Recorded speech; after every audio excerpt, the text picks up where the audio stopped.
এভাবে পাকাল মাছটা যদি একবার রান্না করে কাউকে খাওয়ান, তাহলে সে কিন্তু আপনার ফ্যান হয়ে যাবে। আর অন্যভাবে রান্না করলে একদমই খেতে ভালো লাগবে না। প্রথমে আমি একটা রান্নার প্যানে 3 টেবিল চামচের মতো সয়াবিন তেল দিয়ে দিয়েছি। আগে থেকে লবণ হলুদ মাখানো পাকাল মাছগুলোকে দিয়ে দিয়েছি। কিছুক্ষণ রেখে দিয়েছি। একটা সাইড খুব ভালো মতো হয়ে গিয়েছে, উল্টে দিচ্ছি। তবে মাছগুলোকে খুব বেশি কড়া করে ভাজা যাবে না, হালকা করে ভেজে নিতে হবে। পাকাল মাছ খুব বেশি কড়া করে ভাজলে শক্ত হয়ে যায়, তখন খেতে আর ভালো লাগে না। এভাবে উল্টে পাল্টে বেশ কিছুক্ষণ ধরে তেলের মধ্যে নেড়ে চেড়ে ভেজে নিচ্ছি।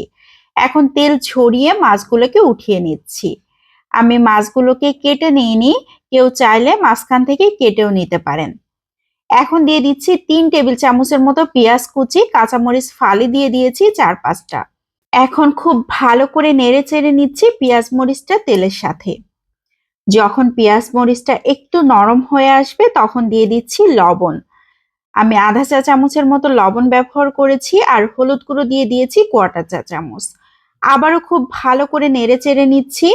এখন এখানে দিয়ে দিচ্ছি পেস্ট করা মশলা।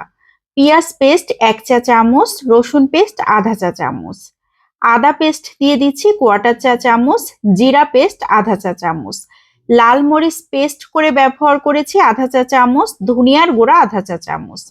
মরিচটা বুঝে দিতে হবে, যে যেমন পছন্দ করেন। এখানে মরিচের গুঁড়াটাও ব্যবহার করা যেতে পারে, তবে লাল মরিচটা পেস্ট করে ব্যবহার করলে টেস্টটা বেশি ভালো আসে। খুব ভালো করে নেড়ে চেড়ে নিয়েছি। সামান্য একটু পানি দিয়ে দিয়েছি মশলাটাকে খুব ভালো করে কষিয়ে নেবার জন্য।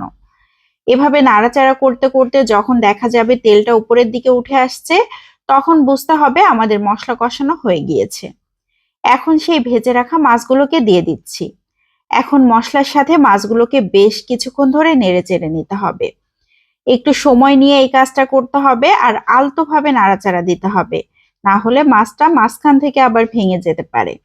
আমি অনেকক্ষণ ধরে নেড়ে চেড়ে নিয়েছি। এখন দিয়ে দিচ্ছি লিকুইড দুধ। এখানে নারিকেলের দুধটা ব্যবহার করা যেতে পারে, সাধারণত নারিকেলের দুধই ব্যবহার করা হয়, তবে আমি আজকে গরুর দুধ দিয়ে এই মাছটা রান্না করছি। গরুর দুধ দিয়ে রান্না করলে আমার কাছে মনে হয় সব থেকে বেশি টেস্টি হয়, এই জন্য আমি গরুর দুধই ব্যবহার করেছি। কেউ চাইলে নারিকেলের দুধ দিয়েও রান্না করতে পারেন। ঢাকনা দিয়ে ঢেকে রান্না করে নিব 3 থেকে 4 মিনিট। এরই মধ্যে খুবই সুন্দর একটা বলক চলে এসেছে। এখানে কিন্তু পানি দেবার প্রয়োজন হবে না, যে দুধ দিয়েছি তাতেই খুব সুন্দরভাবে রান্নাটা কমপ্লিট হয়ে যাবে।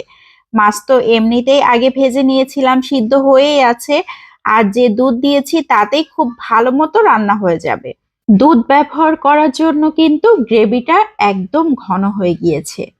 আমি অনেকক্ষণ ধরে জাল করে নিয়েছি, একদম ঘন হয়ে এসেছে, আর ঝোলটাও কমে এসেছে। আমি গায়ে মাখা হালকা একটা ঝোল রাখবো, তবে কেউ চাইলে ঝোলের পরিমাণটা একটু বাড়িয়েও রাখতে পারেন। এভাবে নাড়াচাড়া করতে করতে একটা সময় দেখা যাবে তেলটা উপরের দিকে উঠে আসছে, আর গায়ে মাখা হালকা একটা ঝোল রয়েছে। বুঝতে হবে আমাদের রান্না একদম কমপ্লিট। আমি এখন সার্ভ করে নিচ্ছি। হালকা একটু ঝোল আর 1 পিস মাছ হলে 1 প্লেট ভাত নিমিষেই শেষ হয়ে যাবে। এত বেশি মজার হয়। এই মাছটা এভাবে একবার রান্না করে খেয়ে দেখবেন, একদম ফ্যান হয়ে যাবেন। অন্যভাবে রান্না করলে কিন্তু আর ভালো লাগবে না, এত বেশি মজার হয়। তো আজকের মতো এখান থেকে বিদায় নিয়ে নিচ্ছি। সবাই ভালো থাকবেন। আসসালামু আলাইকুম।